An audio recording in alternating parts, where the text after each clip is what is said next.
Sanibonani guys, igama ngiNqobile niphathele amazwi lami eItonga ngomhla ka-25 November. Guys, namhlanje-ke uZama bekade saqhubeka nokukhala, wafika kuMamFit emphathele ukudla, wathi uthi uyamnikeza, wathi akakufuni.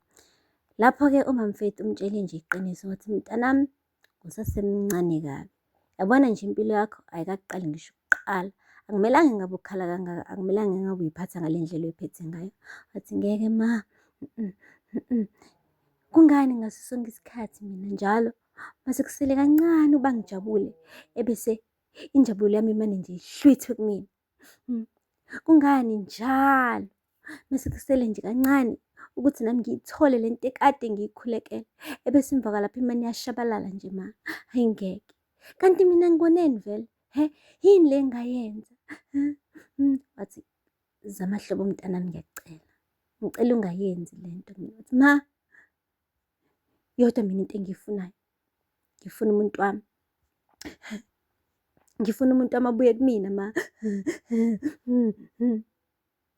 Mengase nje ngithole ithuba lokuthi ngikhulume naye, Sanele, elilodwa nje ithuba ma, ngimchazisele, ngimbonise ukuthi mina naye sidalelwene, soba nengane.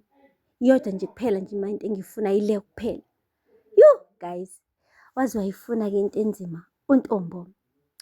Hhayi, akagcinanga ngokutshela uMamFit ukuthi ufuna leyo nto. Uhambile wayothungatha uSanele la engakhona, kanye naye-ke uMbali. Uthe nje mefika nje lapha emgaqweni bafica bebobabili vele. Wathukuthela uNtombo, kodwa yena ubazi ukuthi uze kuba. Bengazi le nhlobo kuMbali, ubeze kumuntu wakhe uBanele. Ube kufika khona wathi sithando sami, ngicela ungizwe bandla, mina nawe sinengane ekumele siyikhulise. Wamane wathi nje uBanele, weZama, le ngane yakaMagwaza, noSanele uma esebuyile uzokwazi ukuthi ayenze yonke le nto. Cha, awuzwa, mina nawe sinekusasa ekumele silakhe. Banele wathi kuyafana nje Zama, mina ngiphinde emumva manje, ngiyahamba futhi kulokhu ngihamba uNosiphela. Wathi ngeke, awuyindawo, kuzomele mina nawe siqhubeke la sigcine khona. Manje konke lokhu kwenzela lokhu ekhomba uMbali. Wathi musukubiza uMbali kanje, wathi vele wenzela lesi sidwedwe yonke lento oyenzayo. Angithi yini le vele uMbali anayo mina engenayo Banele? Wathi ngiyacela Zama, musukukhuluma kanje ngoMbali. Wathi Banele, angeke ngikwazi ukuvumela ukuthi uhambe. Wathi ngiyahamba Zama, bengicela futhi nawe ukuthi ugoduke manje. Bamxosha guys, bamxosha.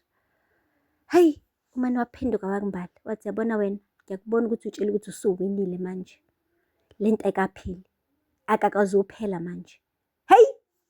Waqede wahamba ejabhe njalo uZama. Waxolisa-ke uBanele, exolisa kuMbali, asho ukuthi ngiyaxolisa koti, bengamelanga ukuthi akhulume nawe kabuhlungu kanje. Lapho uyahamba uZama ikhanda, liyayidumela ugirl. Yazi ubengaqhuzulwa ngisho yitshe elila emgaqweni, ngoba bengasabuki ngisho umgaqo, besebheke phambili ethi nje mefike koNtanzi kuyobe kuphelile. Uthe efika nje guys emagcekeni akoNtanzi, wasilahlaza futhi isililo futhi, wahayiza uNtombo ngaphezu kwayizolo-ke namhlanje. Yazi uhayize kwaqhuma indlu yonke. uNtanzi benomduduzi bafika bendiza endlini, befuna ukubona phela ukuthi yini manje esidla uZama laphaya kubo. Umane wathi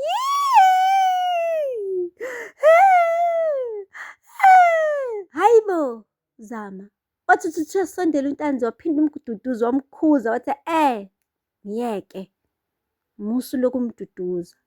Wathi ngobani? Kungani? Kanti mina ngiyojabula nini? Ngiyojabula nini mina kanti? Hayi bo guys uZama. Wamane wathi uNtanzi, yabona-ke manje sekuphele isikhathi eside lo mntwana ekhala, sekungaphezu kwamandla manje, sekumele kube khona into engiyenzayo. Etshela umduduzi. Wathi bafufuna ukwenzani? Wathi cha ngempela kumele kube khona engikwenzayo. Ngeke ngivumi ukuthi ingane yami mina ihlukumezeke kanje ngikhona. Yeyi guys, uthando likatata, uthando likatata. Yabona-ke manje uNtanzi usefuna ukuyikhokhisela-ke manje. Usebonile ukuthi uZama uyahluleka ukuthi ayibambele le mpi eyedwa. Usefuna ukumfaka isandla-ke manje, akhombise ukuba ubaba kuZama. Yeyi! Akugcinanga-ke guys ngokusho njalo.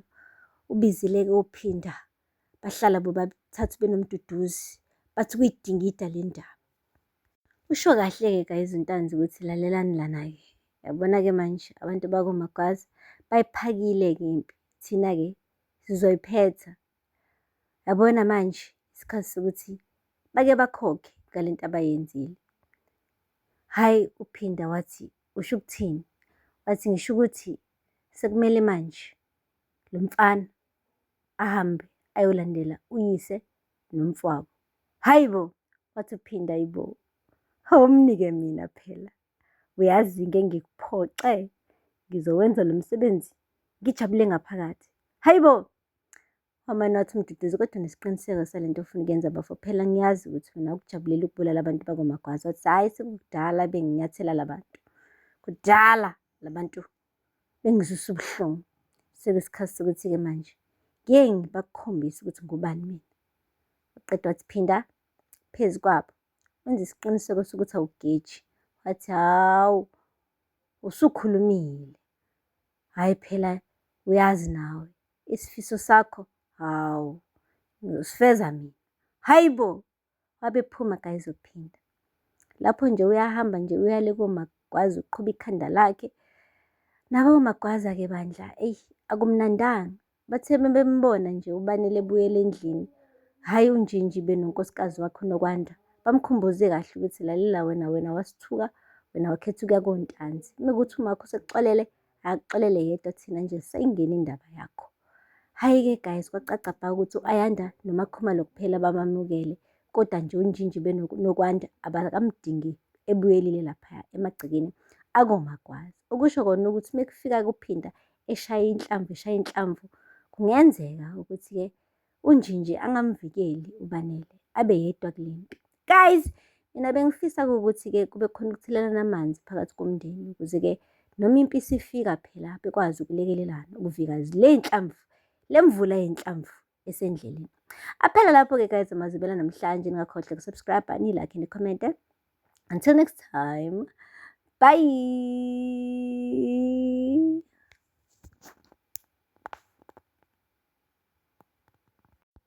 Sanibonani guys, igama ngiNqobile niphathela amazwibela e-Itonga ngomhla ka-25 November.